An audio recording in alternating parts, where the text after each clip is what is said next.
Ya, selamat pagi Bapak Ibu Saudara sekalian. Senang ya kita bisa bertemu lagi di masa seperti ini, tapi kita bisa diberikan kesempatan untuk kita bisa sama-sama belajar. Oke, sebelum saya mau share apa yang Tuhan sudah berikan juga di hati saya, kita mau berdoa dulu ya. Tuhan, kami mau serahkan Tuhan waktu ini, walaupun waktunya cukup singkat dan juga terbatas karena via online, tapi kami percaya Tuhan isi hatimu tidak akan pernah bisa dihalangi oleh apapun Tuhan. Rancangan-Mu yang terbaik tetap akan kami terima di dalam kasih karunia. Pakai aku Tuhan dan juga semua perangkat yang kami gunakan supaya ini boleh berfungsi baik sesuai dengan kehendak-Mu. Dalam nama Yesus kami berdoa. Amin. Ya, saya mau share dulu ya. Oke.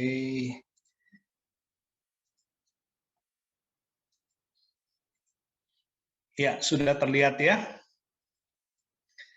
Ya, saya mau pastikan bahwa ini sebenarnya hari ini ya, saya lebih banyak akan mau berharap sih kita bisa banyak diskusi ya, karena ini hal yang banyak praktikalnya berkaitan dengan tema khotbah yang minggu lalu yang sudah ditayangkan tentang hidup otentik yang mudah dan menyenangkan. Ini satu hal yang menarik ya, karena seringkali kita itu mungkin lupa bahwa mengikut Yesus itu mudah dan menyenangkan. Banyak orang protes. Kenapa mudah? Rasanya susah gitu ya. Tergantung ya dari sudut mana kita melihat.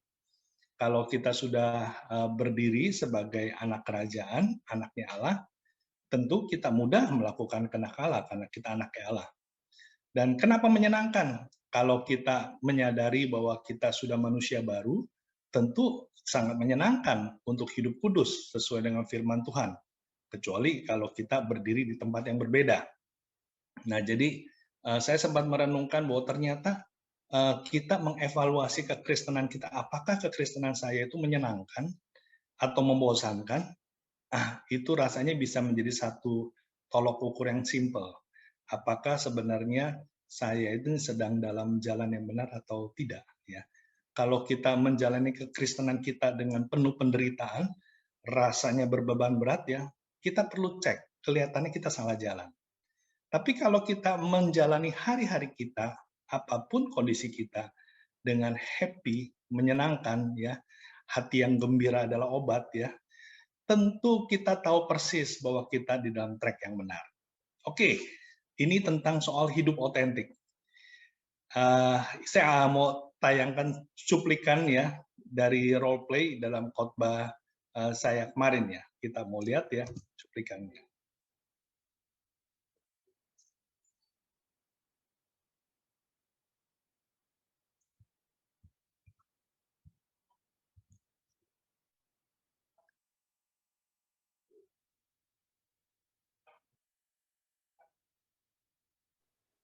Suaranya nggak ada, Kak.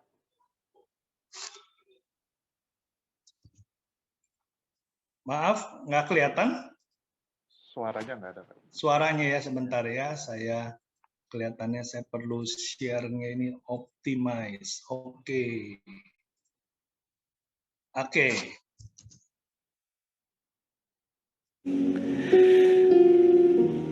Dodo berusaha untuk kembali membangun hubungan kompak dengan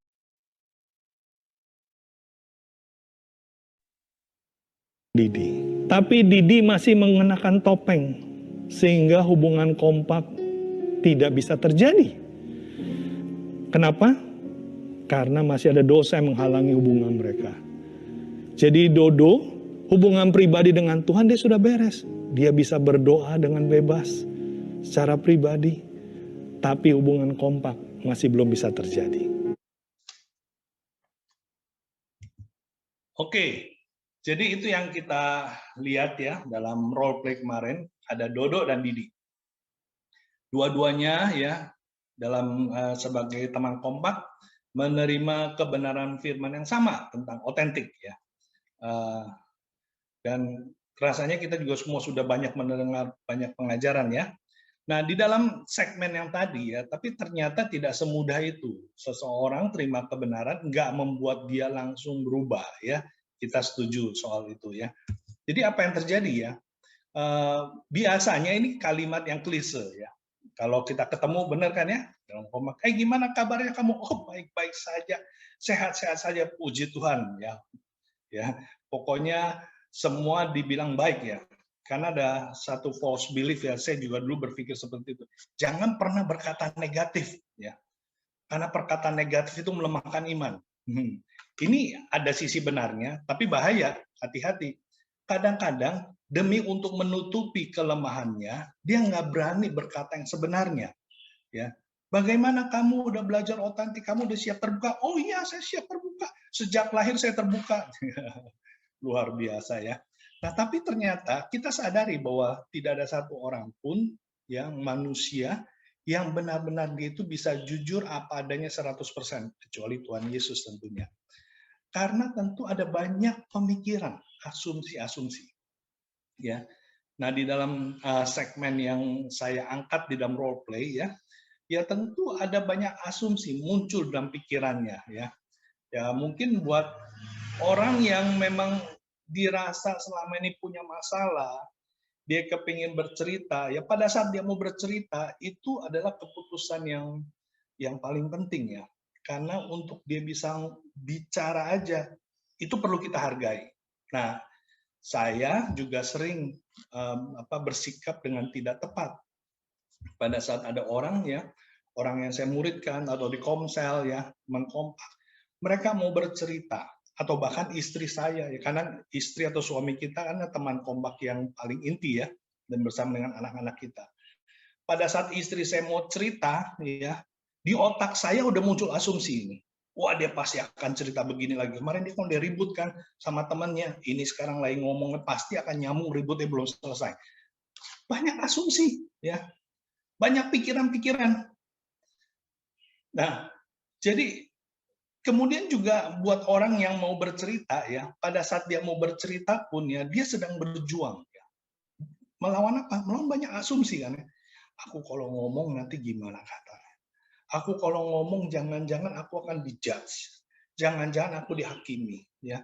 Jangan-jangan dia tersinggung. Banyak jangan-jangannya. Nah, padahal kita tahu ya di dalam Markus 7 ayat 21 sampai 23, sebab dari dalamnya dari hati orang timbul segala pikiran jahat, percabulan, pencurian, pembunuhan, perzinahan, keserakan, kejahatan, kelicikan, hawa nafsu, iri hati, hujat, kesombongan, kebebalan, semua hal-hal jahat yang timbul dari dalam dan menajiskan orang. Kita tentu setuju bahwa semua pikiran-pikiran yang nggak benar itu timbulnya dari dalam, yaitu dari hati. Ya. Ya, makanya dalam role play itu ada gambaran hati. Mungkin agak kurang diperjelas, jadi mungkin kita kurang paham. Tapi sebenarnya itu mau bicara tentang adanya hati yang tidak benar, yang membuat akhirnya punya pikiran yang tidak benar. Nah, kita sekarang lihat, ya, seringkali kita diajarkan, oh kamu punya pikiran negatif ya, lawan itu ya. Lawan, ingat, itu kubu-kubu pertahanan yang sudah dibangun oleh iblis, lawan dengan pikiran positif, confess firman ya. Kita banyak diajarin kan mengucapkan firman. Itu nggak salah, tapi kita harus mengerti ya, kita tujuannya apa. Kalau kita tujuannya mengucapkan firman, mencari-cari ayat firman, mendengarkan khotbah, tujuan untuk menghilangkan pikiran yang negatif, menurut Bapak Ibu Saudara berhasil nggak? Kita berusaha menyingkirkan pikiran negatif dengan pikiran positif. Berhasil? Kalau itu berhasil, orang nggak butuh Yesus. Para motivator bisa lakukan itu. Kita pernah tahu kan ada motivator yang luar biasa yang mengajarkan tentang manajemen kalbu, ya luar biasa. Ya bagaimana harus setia sama istri. Akhirnya dia malah menceraikan istrinya. Ya, dia nggak berhasil menerapkan teori yang baik itu. Dia nggak bisa mengusir pikiran-pikiran negatif dengan pikiran positif. Firman Tuhan itu memberikan jawaban. Ya. Pada saat kita letih lesu karena kita nggak sanggup, aduh Tuhan gimana ya, capek kan kita ya, setiap hari berusaha untuk melawan pikiran. gue ngomong nggak ya, gue ngomong nggak ya. Aduh, kalau aku ngomong nanti begini. Tapi pikiran, jangan, kamu kan udah dengar khotbah, ya. Kemarin udah dikhotbahkan, bahkan udah dikonseling. Ayo kamu ngomong ya. Yang lain di komsel ngomong semua ya. Masa cuma kamu doang belum ngomong? Nah, motivasi-motivasi itu kalau sampai akhirnya kita lakukan, kita nggak lakukan dengan hati yang plong. Kita sudah ngaku, tapi rasanya kok masih ganjel. Kita punya kondisi hati yang letih, lesu, dan berbeban berat. Yesus tahu kondisi ini. Yesus tahu bahwa nggak pernah bisa orang menjadi benar dengan berusaha melakukan kebenaran. Nggak bisa. Yang diperlukan manusia adalah datang pada Yesus. Makanya Matius 11 ayat 28-30 di dalam ayat renungan kita beberapa hari yang lalu. Undangannya, mari kepadaku, kata Yesus. Semua yang letih lesu dan berbeban berat. Ayo kamu yang capek selama ini berperang dalam pikiran kamu. Berusaha menyingkirkan pikiran negatif. Pikiran yang tidak benar tentang saudaramu. Udah. Jangan kamu berjuang sendiri. Datang. Kenapa? Yesus bilang, aku akan memberikan kelegaan. Caranya gimana? Pikulku yang kupasang dan belajar padaku. Caranya ada belajar pada Yesus. Kenapa belajar pada Yesus? Karena Yesus punya dua karakter yang luar biasa dalam ayat ini. Yaitu dia lemah lembut dan rendah hati. Lemah lembut itu artinya mudah dibentuk. Ya, seperti plastisin ya, kita tahu ya, lini mainan mudah dibentuk. Dan rendah hati apa? Maksudnya kita nggak tahu apa-apa. Silakan Tuhan ya. Dan kalau kita belajar dari Yesus tentang kita siap dibentuk dan kita tahu bahwa kita nggak bisa apa-apa, kita akan tenang. Nah, Bapak Ibu, coba perhatiin ya. Orang-orang yang bisa menikmati hidup justru ada orang yang nggak punya beban moral. Kita tahu ya, kalau orang bertanding olahraga, dulu saya senang nonton bulu tangkis. Yang namanya juara bertahan, kalau dia lagi bertanding ya, dia juara bertanding. Waduh, beban mentalnya lebih berat daripada penantangnya. Kenapa? Karena dia merasa harus mempertahankan posisinya, kejuaranya. Ada beban moral yang luar biasa. Hatinya nggak tenang. Ya. Waduh, udah ketinggalan angka. Waduh, setengah mati. Tapi orang yang bukan juara bertahan ya, dia itu akan bermain dengan tenang. Istilahnya nothing tulus. Ya. Dia sudah serahkan. Nah, demikian juga kalau kita punya dua ini. Kita belajar dari Yesus, kita tenang. Kenapa? Karena sebenarnya ikut Yesus itu enak, bebannya ringan. Nah, makanya di Yakobus 1 ayat 21 jelasin gini, caranya gimana supaya kita bisa menyingkirkan pikiran negatif itu. Ya, dikatakan sebab itu buanglah segala yang kotor dan kejahatan yang begitu banyak, dan terimalah dengan lemah lembut firman yang tertanam dalam hatimu, yang berkuasa menyelamatkan jiwa. Ayat ini jelas sekali. Caranya, terima firman yang ada di dalam hatimu. Ya. Kenapa ayat ini bilang sudah ada dalam hati kita? Karena ayat ini sedang ditujukan kepada orang-orang yang sudah terima Yesus, sudah lahir baru, sudah menerima sang firman itu. Sang firman itu sudah ada di dalam hidup kita. Jadi terima firman itu, biarkan Yesus berdialog pada kita, dan itu akan berkuasa menyelamatkan jiwa kita. Nah, kita lihat, itulah sebabnya di dalam Amsal 4 ayat 23, ya, di dalam renungan hari ini nih ya, kita disuruh jaga hati dengan segala kewaspadaan, karena dari situ terpancar kehidupan. Jadi, mau singkirkan pikiran negatif, gak usah capek-capek, fokus aja sama hati kita. Ya. Nah, pada saat hati kita fokus, kita terima firman itu, akan memancar kehidupan. Nah, terus nanti gimana? Pikiran negatifnya apa? Saya harus berperang dengan pikiran-pikiran positif? Tenang aja, selama kita jaga hati kita, dengan sendirinya itu semua akan hilang. Nah, Bapak Ibu Saudara ya, saya di dalam kebenaran yang sangat simpel ini, saya sangat diberkati. Kenapa? Karena saya ini orangnya itu suka berasumsi. Ya. Saya mau cerita tentang keberadaan saya. Saya itu full time sudah sejak dari tahun 96 ya. Dan saya ah, banyak pengalaman-pengalaman yang tidak baik karena saya itu banyak bikin hal yang bodoh ya. Saya itu punya trauma ya, tidak masalah dengan yang namanya pemimpin ya. Memang saya sadar pemimpin itu bukannya malaikat ya, bukannya Tuhan ya, artinya nggak pernah ada salah. Saya tahu itu, di otak saya tahu ya, bahkan saya sering khotbahkan itu. Tapi pada saat saya berhadapan dengan pemimpinnya, tanpa saya sadari itu false belief ya, ya itu muncul ya.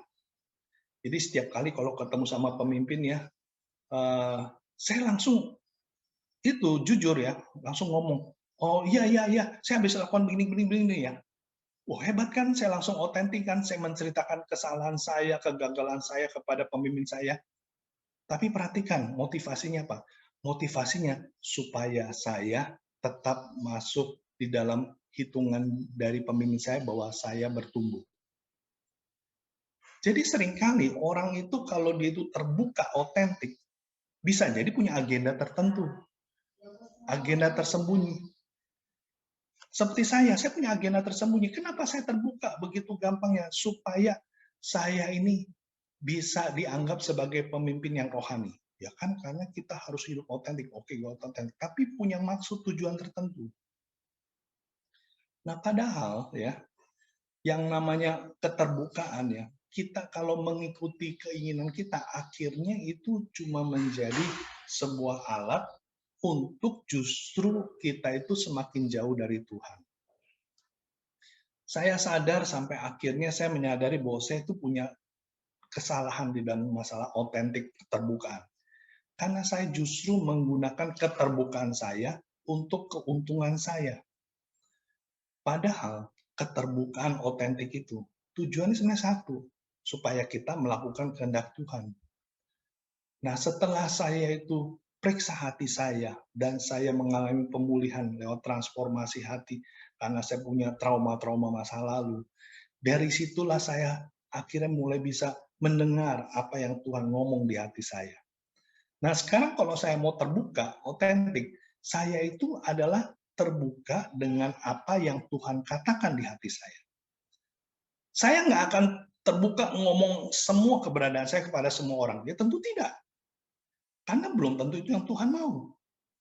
Misalnya saya sedang membuat sebuah kesalahan kepada anak saya. Ya. Dan anak saya dalam kondisi dia sedang kecewa ya. Belum saatnya saya itu ngomong ya. Tapi karena saya bilang, oh saya harus otentik, saya ngomong ya. Saya terbuka. Ya akhirnya bubar kan.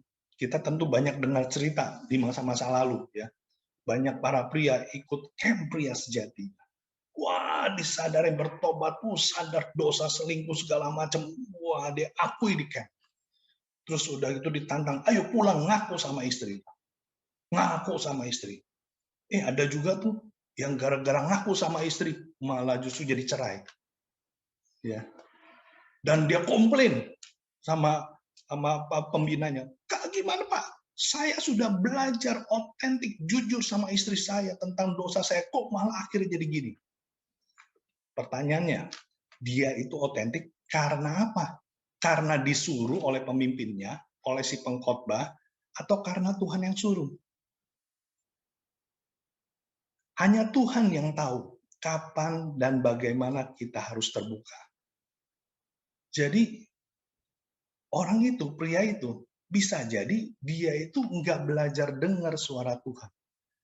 Nggak belajar mendengar apa yang Tuhan lagi ngomong, Sang Firman lagi ngomong di hatinya.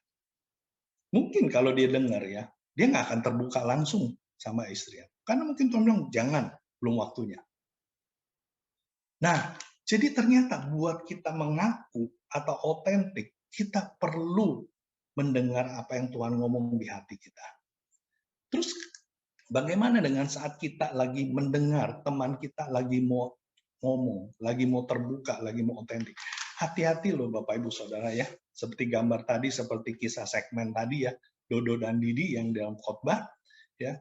Kalau kita yang mendengar itu ternyata kita punya false belief, topeng-topeng itu Ya, saya dulu kalau misalnya mendengar seseorang cerita, wah Kak, saya tuh mau cerita ya, saya kenal orang ini. Orang ini bolak-balik memang dia itu jatuh dalam dosa onani ya. Pada saat dia mau ngaku, ngomong lagi ya, di otak saya langsung bilang ini, ah dia pasti mau ngomong tentang jatuh lagi dosa onani. Wah dia pasti kemarin aku dinasihatin, dia nggak lakukan. Otak ini udah bekerja kan, kita otomatis kan. Kalau kita ngadepin orang mau terbuka dengan dosa yang bolak-balik seperti itu. Pertanyaannya, benar nggak pikiran gitu? Apakah di dalam firman Tuhan bilang, kalau orang minta ampun cukup 3 kali. Berapa kali harus diampuni? 77 kayak 7 kali ya, kalau nggak salah. Jadi Tuhan Yesus sendiri katakan bahwa kalau kita berhadapan dengan orang yang mau mengaku, kita harus hadapi dengan hati yang bersih. Kita jangan prejudis, jangan kita udah menghakimi, dia lagi, bosen gua, dia ngakuin lagi, ngakuin, nggak ada pertobatan. Hati-hati Bapak Ibu. Sebenarnya saat itu kita sedang pakai topeng, ya. Kita sudah punya false belief, hati kita tidak benar. Dan orang kalau misalnya ngaku, ngomong, dan kita udah punya pikiran kayak gitu, tanpa kita ngomong, gestur tubuh kita aja udah menolak dia. Benar nggak? Kita nggak usah ngomong, gaya kita duduk aja, matanya aja, itu udah menolak dia. Makanya nggak heran banyak sekali orang jatuh dalam dosa, ya, anak Tuhan, bahkan pekerja pemimpin, pada saat dia mau ngaku, dia ragu ngaku di dalam kalangan komunitas gereja. Kenapa? Sudah ada indikasi dihakimi. Padahal firman Tuhan jelas bilang, kita nggak boleh menghakimi. Itu adalah haknya Tuhan.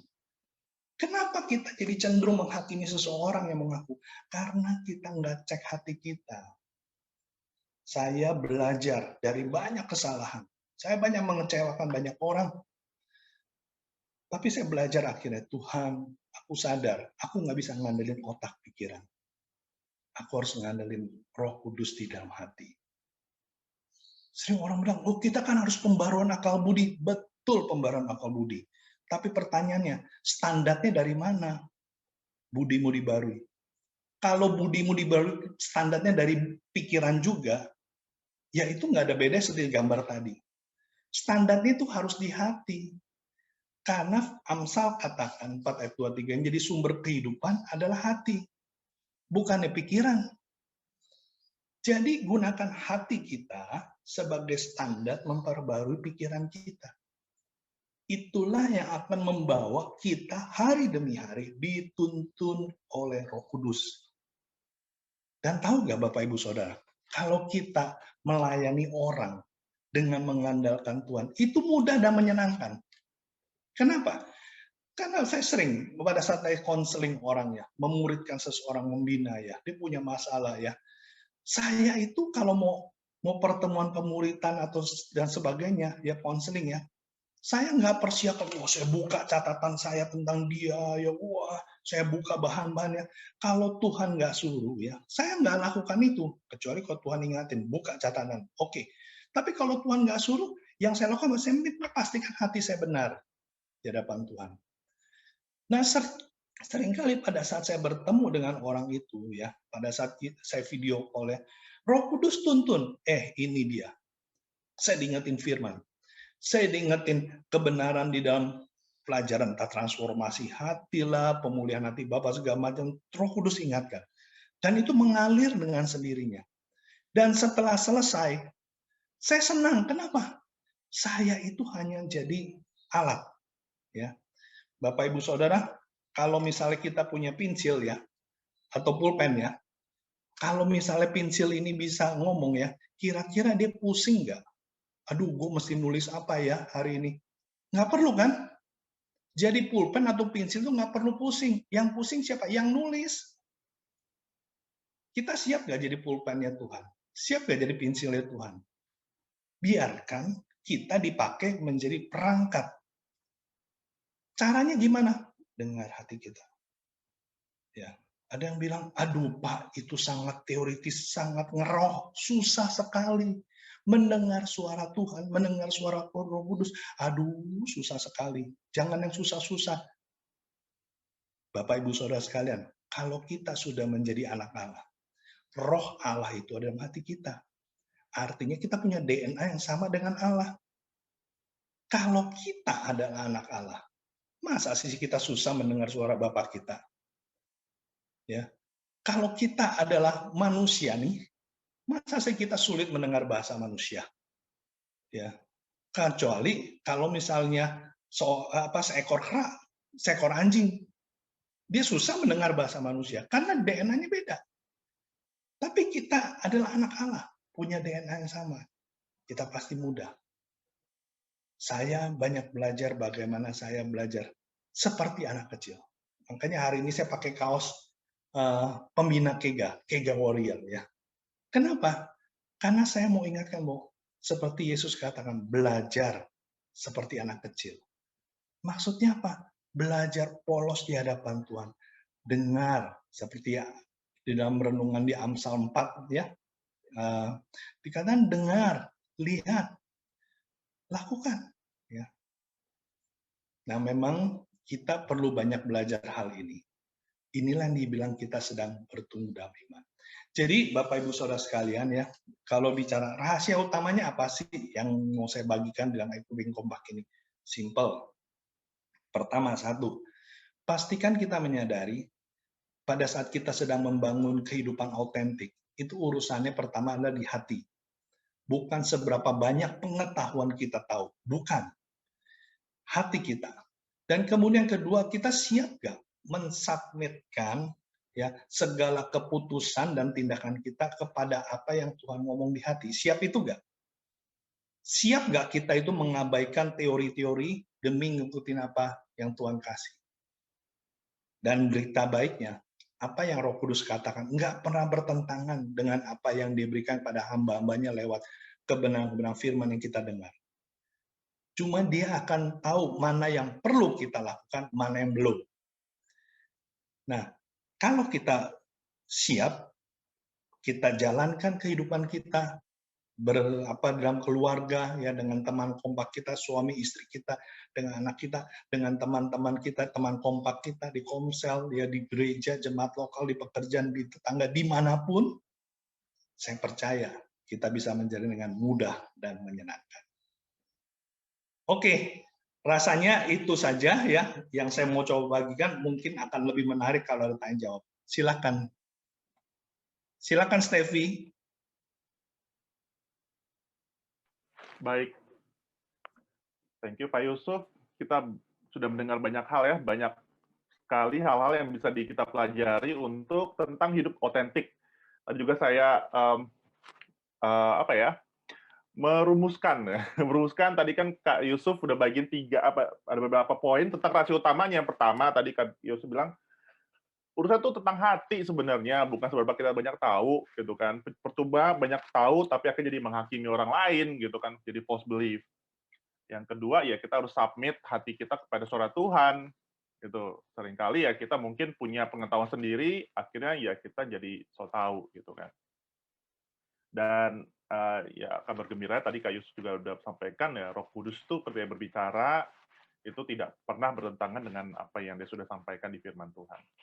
Nah, Bapak Ibu, teman-teman, kalau ada pertanyaan ya kita bisa diskusikan bersama-sama.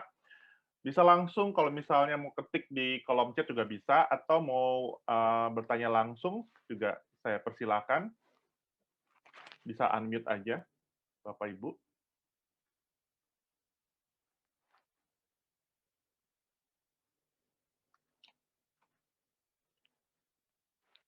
Baik, sembari menunggu, Kak, saya pengen bertanya nih, Kak. Jadi ada poin menarik tadi Kak Yusuf bilang, karena kan bagi saya mikirnya kalau otentik tuh ya ngaku dosa gitu kan. Tapi tadi Kak Yusuf sampaikan dengan jelas ya, bahwa ngaku dosa pun nggak bisa sembarangan gitu. Ngaku dosa itu harus tanya Tuhan dulu gitu kan. Nah ini ini satu yang baru saya pelajarin Kak. Jadi Kakak bisa jelasin lebih lagi nggak tentang hal ini Kak? Karena ya kalau kita pikir kan ya ngaku dosa, ternyata itu ada motivasinya itu. Belum tentu ngaku dosa itu pure untuk hidup otentik kan. Siapa tahu ya cuman sekedar cari perhatian mungkin, atau tadi Kak Yusuf bilang kan ya sekedar hanya untuk supaya dibilang sama pemuridnya bertumbuh gitu. Gitu. Iya, thank you Steffi. Jadi sebenarnya mengaku dosa itu yang paling mutlak harus kita langsung ngaku dosa pertama adalah sama Tuhan. Kenapa kita nggak perlu ragu? Karena Tuhan itu sempurna. Dia itu akan menerima pengakuan kita sekalipun pengakuan kita salah, ya. Jadi kita jangan pikir, aduh gue mesti ngaku dosa sama Tuhan. Tuhan gimana ya gue mesti ngomongnya ya. Aduh cari kalimatnya ya.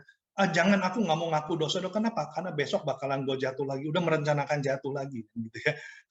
Tenang aja. Pokoknya kalau sama Tuhan Yesus seperti 1 Yohanes 1 ayat 9 kan bilang jika kita mengaku dosa kita, ya, enggak pengakuannya salah, ya, enggak masalah.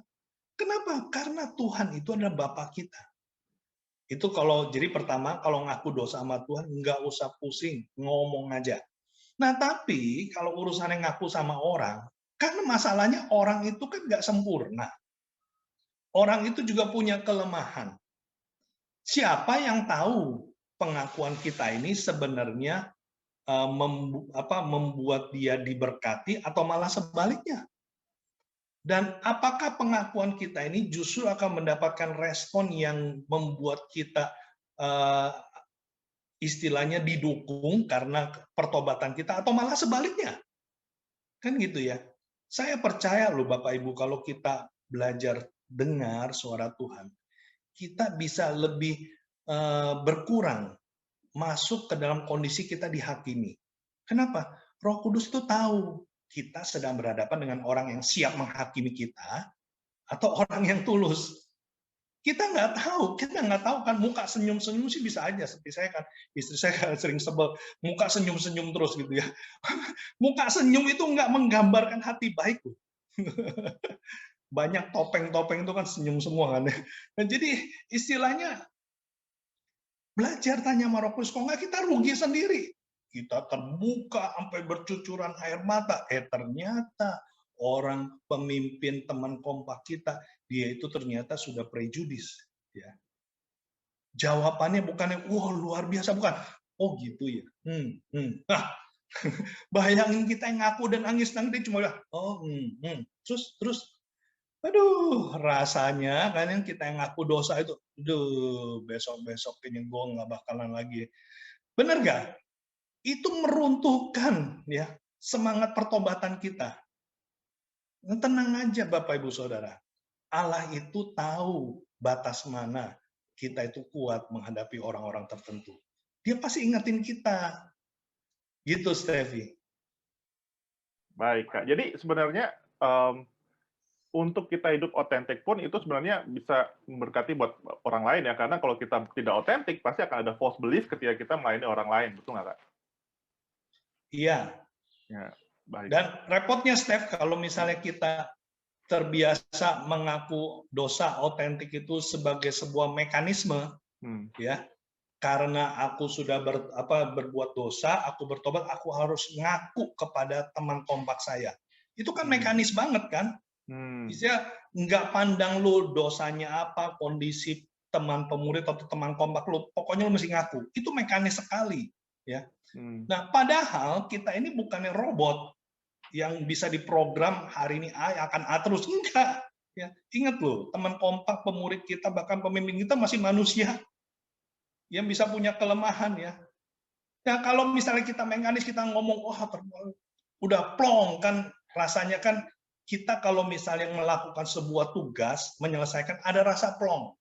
Tapi ingat, plongnya itu belum tentu plong karena kita melakukan kehendak Tuhan.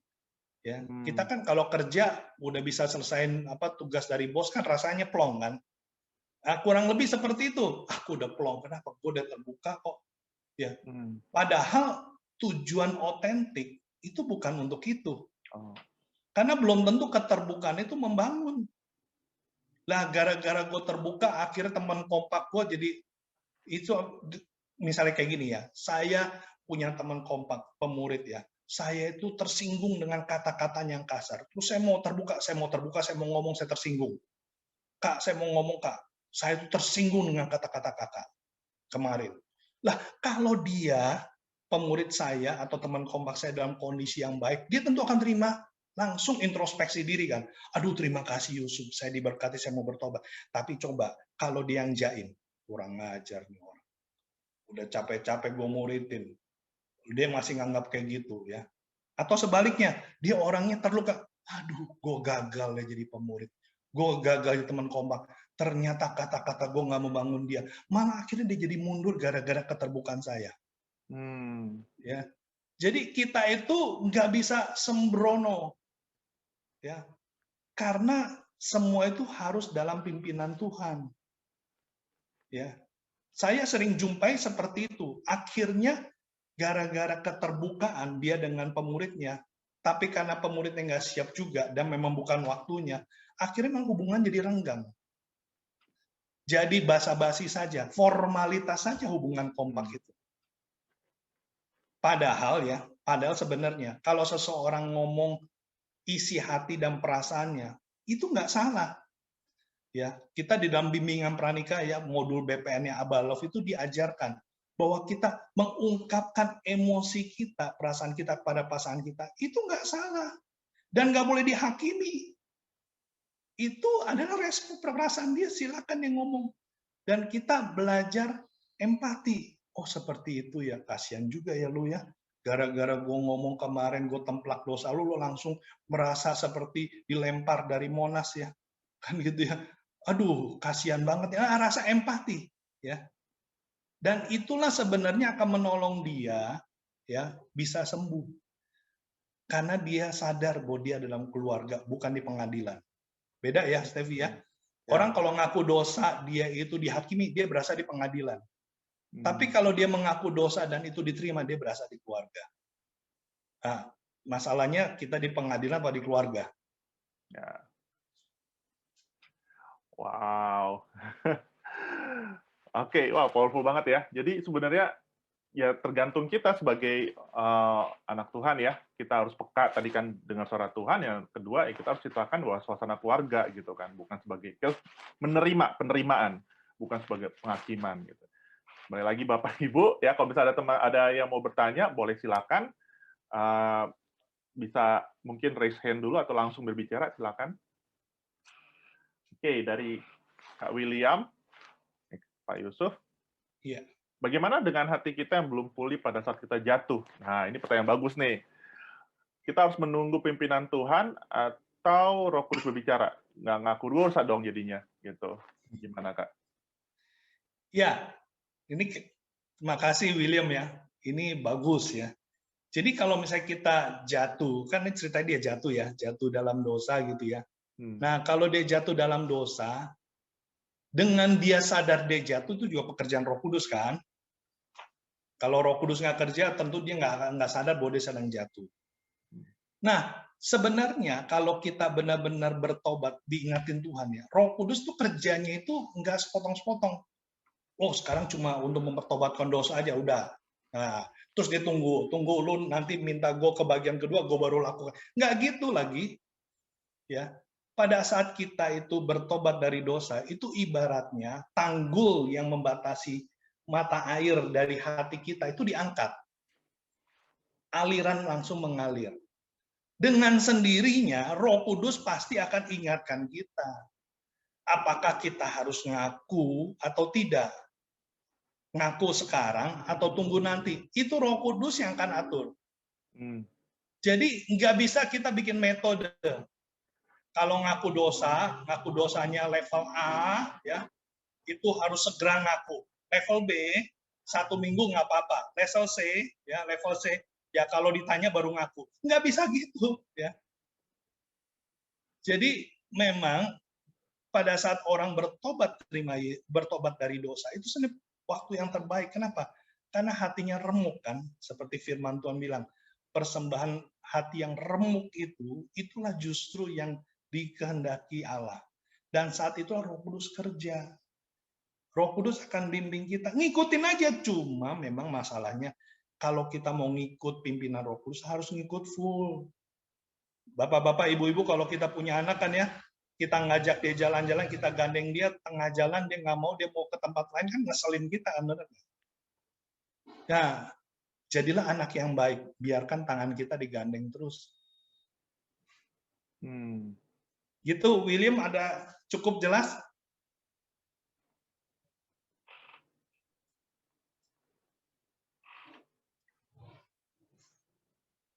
William? Ya, ini saya sepakat banget nih, Kak.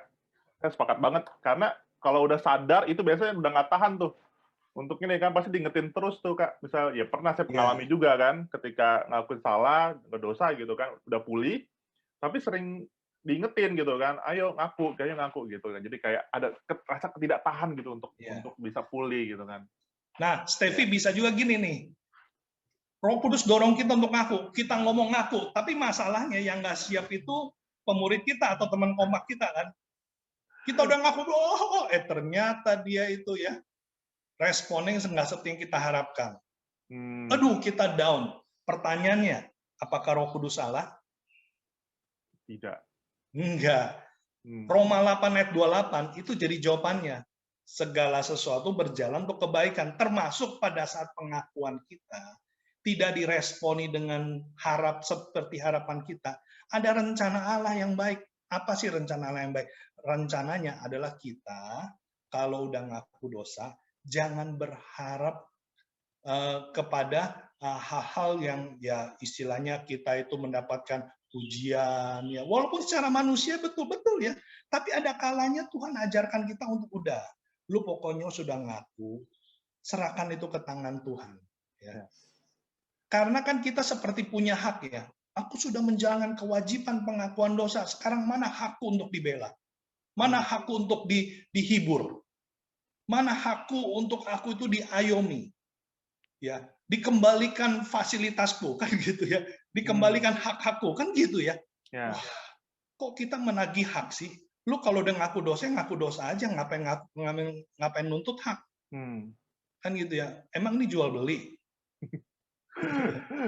Kak, kalau misalnya kita baru dengar ya, kita harus berespon benar ketika kita melayani orang lain. Nah, ini bagaimana? Pertanyaan bagus sih, bagus banget. Ini mewakili saya juga, gitu kan.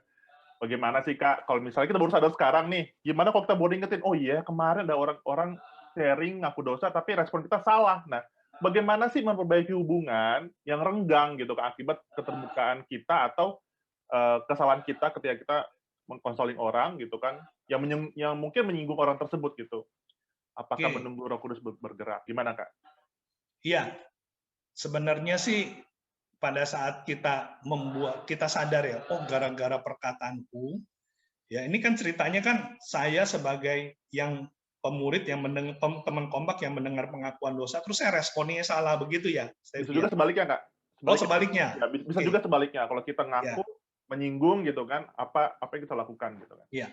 Nah, yang pasti kan kalau kita udah nggak sejahtera, aduh, kok gue nggak enak ya? Kayaknya ini gara-gara gue nih. Nah, kan gitu ya. Kalau udah nggak sejahtera itu udah pekerjaan Roh Kudus. Ya, kita sebenarnya gampang aja, tinggal nanya.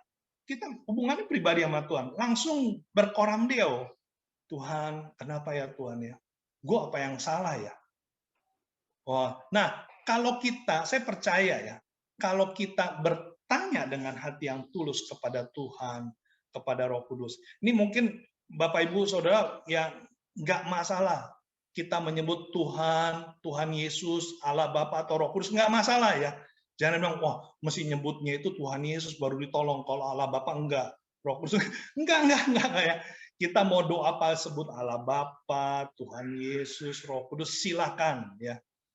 Yang penting hati kita ya. Kalau kita ngomong dengan hati harus, aduh kenapa ya Tuhan ya, kok hati gue nggak enak ya, jangan-jangan apa gue kemarin bikin yang salah ya.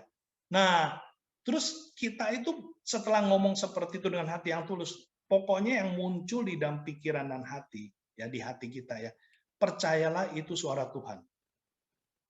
Ada yang bilang gini, Steffi, jangan-jangan itu suara diri kita, jangan-jangan itu suara iblis ya. Kan kita tahu ya ayat kalau seorang anak ya, kalau kamu minta roti, apa dikasih batu sama ayah kamu? Kan enggak kan? Kalau kita minta ikan, masa sih dikasih ular? Terus Tuhan Yesus bilang, kamu aja sebagai Bapa dunia itu tahu memberi yang baik pada anak, apalagi saya, apalagi Allah Bapa. Artinya, kalau kita udah ngomong dengan hati tulus, pastilah yang muncul di dalam hati dan pikiran kita, itu adalah suara Tuhan. Jangan pernah diragukan lagi, itu yang dibilang seperti anak kecil. Udah, oh iya ya, gue salah ya, oh gara-gara perkataan ini, oh iya iya iya. Kita diingetin seperti itu, percaya itu bukan asumsi ya. Apalagi iblis, kalau iblis sampai bisa kacauin pikiran kita saat kita lagi minta tolong sama Tuhan, pertanyaannya, iblis lebih hebat daripada Tuhan kita loh. Ngerti ya? Istilahnya suara Tuhan bisa dijam sama iblis ya. Kan nggak gitu. Kita tahu nggak gitu ya. Pokoknya kita ngomong dengan hati yang tulus ya. Muncul di hati pikiran, percaya itu suara Tuhan. Suara Roh Kudus. Nah kalau udah Tuhan ingetin, iya, lu perkataan lu kemarin itu ngakunya itu nggak tepat, bikin dia terluka, dia tersinggung. Nah kalau kita udah diingetin itu, ingat Bapak Ibu Saudara, kalau namanya berdialog, jangan pernah puas dengan jawaban hanya satu. Ya, Bapak Ibu kan kalau kita lagi mau belajar sama nih Steffi ini kan ahlinya di dalam pendidikan ya. Wah mau belajar. Kalau kita kepingin belajar kan nggak puas jawaban cuma satu kan. Dia jawab satu kita tanya lagi kan. Dia jawab lagi kita tanya lagi terus ya. Nah itu seperti itu kita sama Tuhan. Tanya lagi Tuhan. Jadi gimana ya? Gue mesti ngaku gak ya? Iya lu mesti ngaku. Oke kalau ngaku kapan ngakunya? Oh besok. Oke kalau besok lewat apa? Lewat telepon, video call. Nah, jadi sebenarnya dialog itu seperti gitu. Ya. Nah ini memang tergantung seberapa kita sudah menghidupi gaya hidup koram deo. Kalau kita benar sudah menghidupi gaya hidup koram deo, berdialog dengan Tuhan, itu mah hal yang sangat sehari-hari. Ya. Itu Steph. Baik, jadi yang pertama tentu kita nggak boleh tertuduh ya Kak ya, harus dengar suara Tuhan, berdialog sama Tuhan gitu kan. Nah kalau misal orang tersinggung, misalnya kayak, saya pernah mengalami juga nih, saya ngaku dosa, orangnya tersinggung, nggak nganggap saya teman lagi tuh, gitu kan. Nah itu, jadi kita nggak boleh tertuduh ya Kak, maksudnya gitu Kak. Ya selama kalau kita tanya Tuhan, terus Tuhan nggak ngomong apa-apa di hati kita, ya udah, itu berarti memang PR dia. Oke. Oh, oke. Ngerti, oke. Alright, ini ada pertanyaan berikutnya Kak. Nih, Pak Yusuf mau nanya, gimana cara untuk tahu Roh Kudus izinkan kita untuk terbuka pada saat sekarang atau nanti? Gimana kita tahu Roh Kudus izinkan kita terbuka gitu ya? Iya. Oke. Sekarang atau nanti gitu terbukanya gitu. Kita taunya gimana Kak? Jadi sebenarnya ini hal yang simple. Kita kan berdialog ya. Kan koram deo itu kan bukan hanya kita di hadapan Allah, tapi kita tujuan di hadapan Allah untuk berdialog kan gitu ya. Jadi berdialog lah. Kalau ditanya mas saya gimana cara berdialog seperti apa Ibu Maria siapa namanya yang itu yang bertanya pas Pak Chandra Dani Salim. Pak Chandra Dani Salim ya? Pak Chandra ya. Nah, seperti Pak Chandra ngobrol dengan anggota keluarga, ya seperti itu berdialog. Ya, gimana saya terbukanya sekarang apa nanti?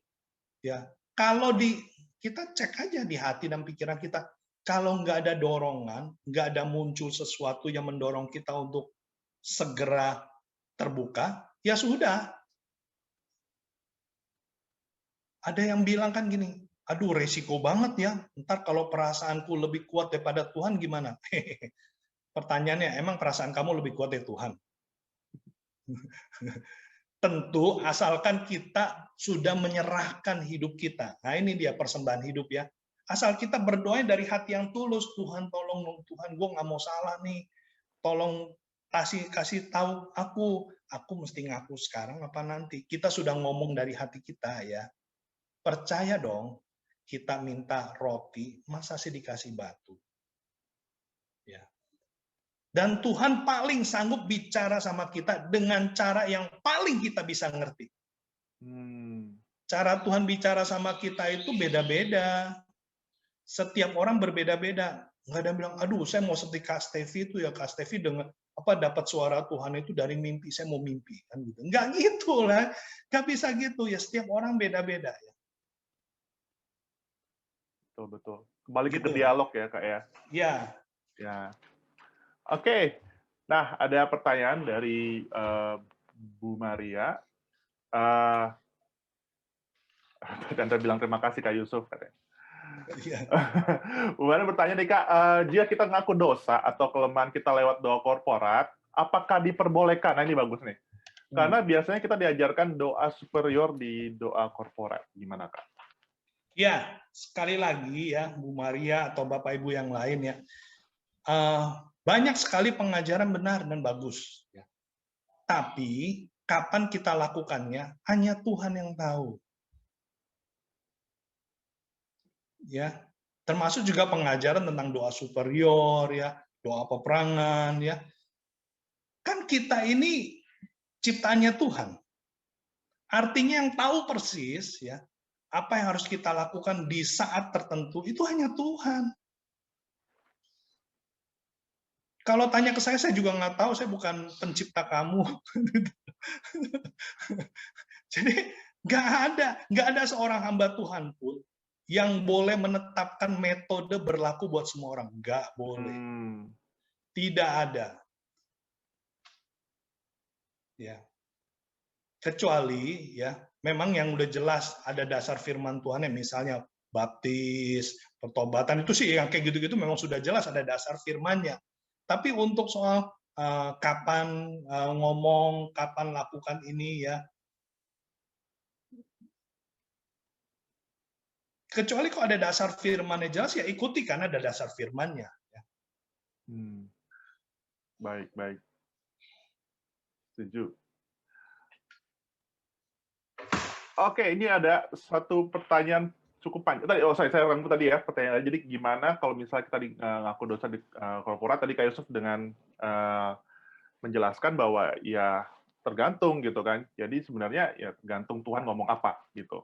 Jadi tergantung Tuhan Roh Kudus ngomong apa gitu, ngikutin Roh Kudus. Karena seringkali kalau kita ngaku dosa tadi Kak Yusuf ngomong ya, terkadang motivasinya itu bukan untuk pulih gitu kan, bisa jadi untuk sekedar cari perhatian atau sekedar untuk bisa dianggap benar dan lain sebagainya Ya. gitu kan. Maaf Steffi, seringkali akhirnya jadi seperti mekanisme orang kalau ke kantor harus absen, amano dulu ya.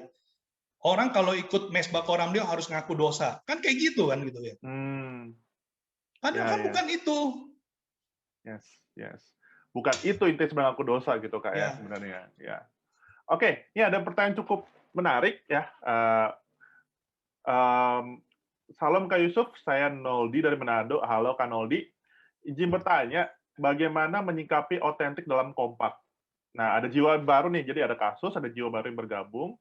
Apa kita harus tetap menyelesaikan dari segi keterbukaannya? Karena yang baru pasti belum tentu bisa terbuka, gitu kan? Ya kalau bisa ada orang baru, kalau misalnya udah sama kan satu peer gitu, udah sering, kita sudah jadi inner circle kita lah. Nah, kalau misalnya kita melayani orang baru, nah itu tadi kita harus menyelesaikan nggak sih? Karena pasti kan belum tentu bisa terbuka. Nah, katakan Noldi, maaf. Sedangkan kita yang sudah duluan, sudah terbiasa hidup dalam terang, asli tanpa topeng. Bagaimana tips praktisnya, Kak? Juga ada kasus nih, bagaimana tips praktis Kak Yusuf untuk masuk dalam jiwa baru menghadapi keluarga yang meninggal, gitu kan? Mohon pencerahan. Jadi mungkin yang pertanyaan pertama dulu, gitu kan? Kak, gimana sih kalau ada orang baru di kompak kita kan, gitu? Gimana Kak? Ya, kita perlu pahami bahwa yang Tuhan kehendaki bukannya kita harus otentiknya. Maaf ya, mungkin kata-kata ini rada mengagetkan. Tapi yang Tuhan kehendaki kita melakukan kehendaknya. Seringkali kita menggunakan kebenaran firman melebihi Tuhan sendiri. Kita harus puasa, kita harus begini. Ya kenapa? Karena firman Tuhan bilang gitu. Sebentar. Tuhan bilang kita itu harus belajar mengenal kehendaknya. Bukan kita mengisi istilahnya checklist. Kita nanti masuk surga kan nggak berdasarkan checklist kan. Steffi sudah ngaku dosa, sudah ini dicek. Oh belum kurang ini nggak bisa masuk. Kan nggak gitu. Setengah matilah kita kok masuk surga berdasarkan checklist. Nanti ada quality control-nya kan. Petrus gitu, jadi quality control di pintu surga kan nggak gitu, ya kan yang penting pengenalan kita sama Tuhan, hati kita itu loh. Jadi sebenarnya jangan dikejar itunya, Seorang jiwa datang bertobat, dia itu yang penting dia itu mengenal Allah sebagai Bapa, menerima keselamatan di dalam penebusan Yesus Kristus, dan bertumbuh sebagai anak Allah. Sudah, Hmm. nanti pendukungnya banyak. Kalau memang dia ada waktunya terbuka, terbuka. Dia waktu didoain pelepasan, doa. Dia ada waktunya ikut melayani, melayani. Kan gitu. Yang penting dia ada aman di dalam keluarga. Selebihnya Roh Kudus yang kerjakan. Kita mah bagiannya cuma menabur, menyiram, kan Tuhan yang menumbuhkan. Tepat sekali nih judulnya, mudah dan menyenangkan ya. Semakin Iya, mengerti ini. Jadi sebenarnya tuh ya bukan otentiknya, tapi lebih fokus kepada melakukan kehendaknya atau tidak gitu kan. Wah, oke oke. Ah, nih Kak, pertanyaan kedua nih Kak. Yang tadi, kalau kasusnya ada jiwa baru menghadapi ada keluarga yang meninggal. ya. Oke, yang pasti kita tentu sebagai yang melayani kita harus bertanya sama Tuhan. Karena kan Tuhan punya agenda buat setiap orang, termasuk agenda buat jiwa yang kita layani sampai ada keluarganya meninggal mungkin karena COVID ya, itu kan lebih mengagetkan. Jadi kita harus tanya Tuhan, ya. Dan kita jangan bilang, aduh gue belum belajar ilmu ini, gue belum pernah baca. Tenang-tenang aja, Roh Kudus lebih ngerti daripada siapapun. Roh Kudus ada dalam hati kita semua yang sudah terima Yesus. Jadi nggak perlu panik, kita nggak perlu harus nyari bahan dulu, baru melayani orang. Jangan, wong orang di depan muka, masa sih kita bilang, tunggu bentar ya, aku belajar dulu ya, 2 sesi 1 minggu. Ya nggak gitu kan. Pokoknya, percaya Pak Noldi, kalau Roh Kudus sudah bawa jiwa itu kepada Bapak, Roh Kudus sudah berikan kasih karunia dan tuntunannya. Manual book-nya sudah dikasih. Jadi tenang-tenang aja, ikutin aja. Kita kan cuma pulpen, ingat ya. Pulpen nggak perlu pusing mau nulis apa. Yang pusing adalah orang yang nulisnya. Jangan pulpen mau jadi orang. Ya ya, betul sekali. Kita harus sekali lagi ya, sama aja kita harus benar-benar ngerti Tuhan tuh maunya gimana gitu kan. Tuhan kehendak Tuhan mau gimana. Kita sebagai alatnya ya kita ikut aja gitu kan. Tuhan sebagai alatnya. Iya. Betul sekali. Amin. Iya, sama-sama Kak Mere. Maaf baru baca. Kak Maria bilang thank you Kak Yusuf. Oke Pak Noldi. Oke, ini ada pertanyaan dari Bu Linda. Shalom Kak Yusuf mau bertanya. Jadi kalau mau ngaku dosa harus lihat mood pemuridnya nggak ya, gitu kan? Sorry, lihat mood pemuridnya ya. Kalau moodnya bagus, pasti respon juga oke. Karena ekspektasinya pasti pengen yang baik. Nah itu gimana Kak? Iya, ini kasihan banget nih Bu Linda. Waduh, repot nih kita nih. Kita mesti belajar psikolog semua ya. Itu pemurid kita mesti harus ngisi tes assessment dulu sampai kita bisa tahu. Jadi tenang aja Bu Linda. Kalau Roh Kudus ingetin kita untuk kita ngaku dosa kepada pemurid kita atau orang yang bersama kita, saat itu ngomong aja. Masalah dia jadi tersinggung atau enggak, itu kan memang bagian dia. Kalaupun hasilnya jadi nggak baik ya, yang tadi saya bilang, gara-gara kita ngomong jadi nggak baik hubungan, tenang aja itu seizin Tuhan. Ingat Roma 8 ayat 28 tetap terjadi. Jangan pernah menyesali loh. Ya Bu Linda, saya pernah ketemu orang menyesali. Aduh, tau gitu gue nggak ngomong, tau gitu gue ngomong. Idih, gue nggak mau ngomong lagi deh. Ya nggak gitu lagi. Itu namanya dia buka celah dan iblis malah masuk kan gitu ya. Pokoknya selama kita taat apa yang Tuhan ngomong, kita itu sudah taat melakukan kehendak Tuhan. Itu adalah satu poin yang harus kita lakukan. Masalah nanti responnya itu pelajaran lain. Ya, ya. Tapi terkadang saya juga gitu sih, Kak. Kalau misalnya waktu dulu, gitu kan, kalau lagi pecahin piring, aku dosa dulu, mama pijit-pijitin dulu, gitu kan, tunggu moodnya baik, baru ngaku dosa, gitu kan. Karena dosanya sama mama, gitu. Ya, ya, ya. Oke, oke, Bu Linda, gimana, Bu? Mau ada pertanyaan lagi? Oke. Baik, Bapak Ibu, kalau misalnya ada pertanyaan lagi, boleh. Karena bagi saya penting banget ya nih, tentang masalah otentik. Karena kalau misalnya kita lihat bersama-sama, murid Tuhan Yesus sebenarnya dibedakan sama otentisnya dia, mereka gitu kan ya. Ada yang ya kalau misalnya lihat murid-murid Tuhan Yesus tuh ada yang cepat emosian, ada yang ya susah susah dengerin Tuhan gitu kan. Tapi ketika mereka bertahan ya karena mereka otentik di hadapan Tuhan gitu kan. Yang nggak otentik ya udah gitu kan. Kayak Yudas dia tidak otentik gitu kan di hadapannya Tuhan Yesus gitu. Jadi ya menurut saya sih otentik ini sangat-sangat penting kita untuk kita bisa bertumbuh. Ya, Bu Linda nyampaikan terima kasih kata Kak Yusuf gitu. Ya. Oke, nah Kak, kan jadi sebenarnya kok otentik itu ya kalau misalnya kita taat sama Tuhan ada dua hal ya sebenarnya penting gitu kan. Ya kita juga pulih kita sebagai otentik gitu kan. Dan gitu kita bisa memberkati orang lain gitu dengan hidup kita otentik gitu kan. Karena kedalaman pasti menggali kedalaman gitu. Kalau misalnya di kompak kita kan ya, di kompak kita belajar untuk otentik, hidup otentik bukan cuma sekedar ngaku dosa ya, tapi kita bisa mungkin ceritakan apa Tuhan ngajar apa hari ini gitu kan. Pasti juga akan memancing kedalaman dari orang lain juga. Benar nggak, Kak?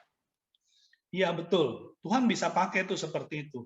Karena kan seringkali orang itu mungkin Tuhan udah ngomong ya untuk dia itu terbuka. Tapi karena pikiran dia ragu-ragu dan malu ya. Tapi karena pemuridnya atau teman kompaknya terbuka dulu, dari sisi sebagai manusianya dia, waduh, ini tempat yang aman. Aku berarti bisa terbuka. Itu bagus. Karena itu akan menolong dia menang terhadap false belief yang mulai masuk kan, membuat dia nggak mau terbuka kan. Nah, itu akhirnya tertolong karena dia justru dia dengar dari teman kompaknya atau pemuridnya terbuka duluan ya. Itu bagus. Tapi ingat, itu bukan metode.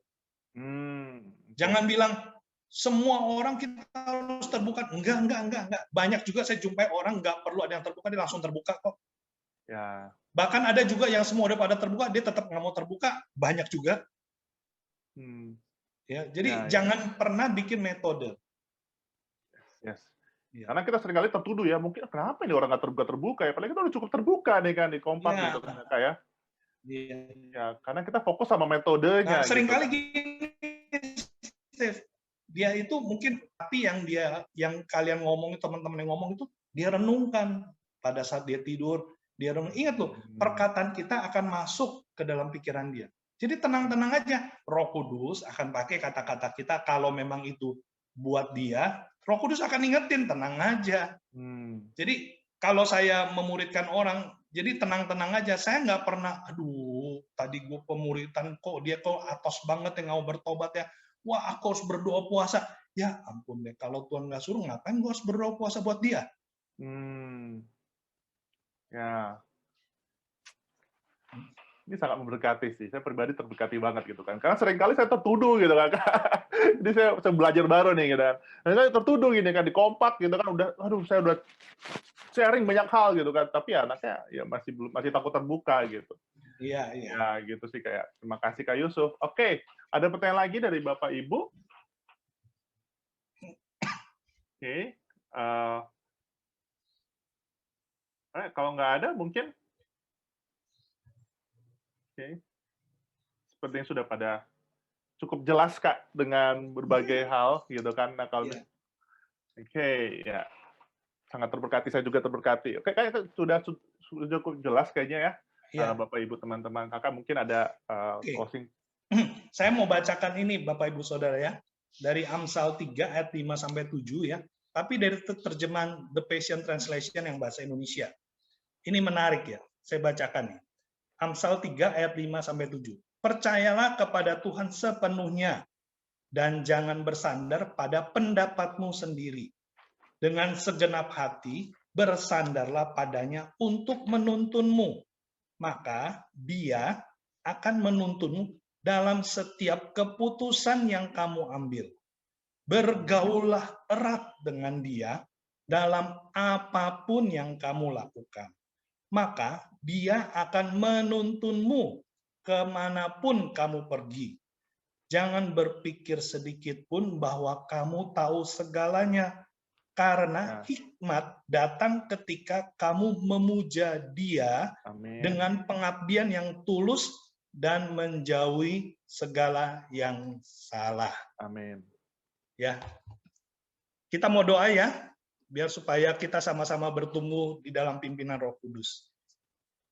Bapak, kami bersyukur Tuhan buat waktu singkat kami bisa belajar sharing Tuhan dari apa yang Engkau sudah anugerahkan buat setiap kami yang menjadi anak-Mu. Allah Roh Kudus, Engkau adalah pribadi penolong yang sudah diberikan kepada setiap kami, supaya kami bisa menjalani hidup kami sebagai anak Allah, bertumbuh Tuhan, untuk membangun gaya hidup Coram Deo dan juga kompak seperti kehendak dan rencana-Mu. Tolong setiap kami Tuhan, supaya kami boleh menikmati perjalanan rohani ini, menjadi sesuatu yang menggairahkan, menyenangkan, bahkan membuat kami ketagihan. Kami serahkan Tuhan hidup kami dalam tangan-Mu dan semua pembicaraan kami. Dalam nama Yesus kami berdoa. Amin. Amin. Oke, terima kasih. Demikian Bapak Ibu, terima kasih untuk semua Bapak Ibu, rekan-rekan sudah bertanya. Demikian equipping kompak pada hari ini. Tuhan memberkati. Baik. Terima kasih Stevi, terima kasih semuanya, Tuhan berkati. Terima